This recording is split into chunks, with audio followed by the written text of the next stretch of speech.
If you love cars, you probably have a dream garage. Mine contains the McLaren F1, an early 60s Ferrari 250 PF cabriolet, a 1973 Porsche 911 2.7 RS, a 70s Mercedes S-class 6.9, and probably a current Range Rover as the daily driver. Because everybody wants a current Range Rover. There's an element of pure lust in this list for sure, and fast, expensive cars trade in implanting long, lingering desire in those who can, and possibly more tellingly those who can't, afford them. You should be willing to swap a limb for one. Legislation and high-speed aerodynamic demands have made modern cars more visually compromised, more difficult to assimilate on a first read. But every so often someone manages to deliver an aesthetic TKO. Say hello to Aston Martin's new DB11 Volante. Wow, behind the scenes of the GQ Car Awards party, Aston is resurgent. Sales, turnover and revenues are all up, and a major new factory will start making the DBX SUV, or whatever Aston's take on the genre is, from late next year.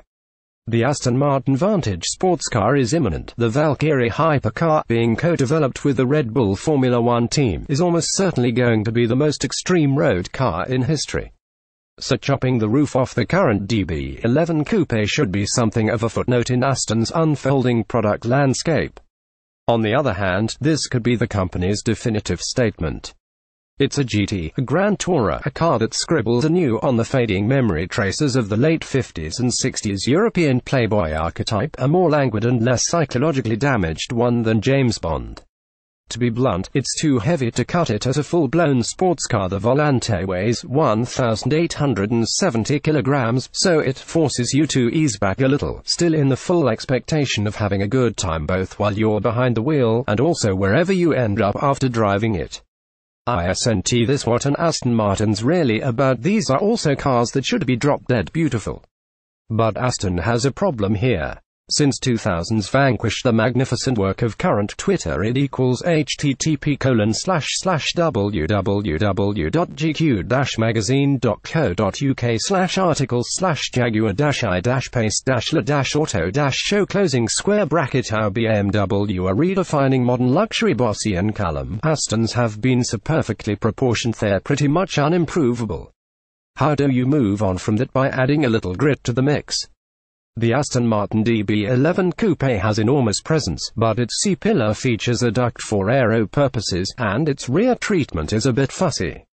The intake that cuts a swathe in the body after the front wheel arches is a bit much, too. Deliberately so, perhaps. In losing its roof, that tricky C-pillar is banished, and the result is arguably 2018's most beautiful car. Roof down, the Volante has what designers call consequent lines. Look at the way the signature Aston grille morphs into the bonnet's curves, which in turn find the way into the doors and up into the car's pronounced hips. And what hips they are. The slimline light blade taillights look more cohesive now, too. The bonnet, meanwhile, consists of a single piece of aluminium, a remarkable example of engineered craftsmanship. The Volante works equally well with its 8-layer acoustic canvas soft top erected.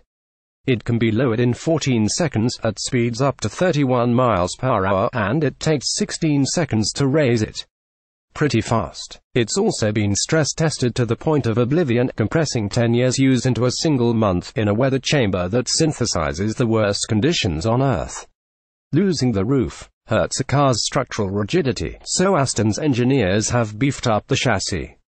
We drove the DB11 Volante on the Alpes Maritime and Route Napoleon near the French Riviera, and can confirm that not even the roughest surface disturbs its composure. And Grand Tourer or not, this is one quick car. The Volante is powered by a 510 bhp 4.0-litre twin-turbo V8 Mercedes unit, so its provenance is beyond question, good for 62 miles per hour in 4.5 seconds, and a top speed of 187 miles per hour. Neither of these time-honored increments are particularly relevant to the DB11 Volante, though it does its best work somewhere in between and does it more successfully than its V12 sibling. It's just better sorted all round. Its relative chunkiness also means it's better suited to the long, sweeping roads of our French test route than firing itself between second-gear hairpins. Mind you, it's almost as seductive at 30 miles per hour.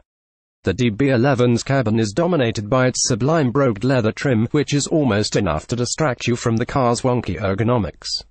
Never mind. Like all great cars in 2018, the point here is to deliver an experience like no other. Right now, the £159,900 DB11 Volante is a car like no other. It's also the best Aston Martin in the current range, possibly even one of the best ever. Read more about Aston Martin. The Aston Martin DB11 is our new favorite tourer. Watch Aston Martin's £65 million house party in St Athan. Aston Martin will build brand new DB4s again.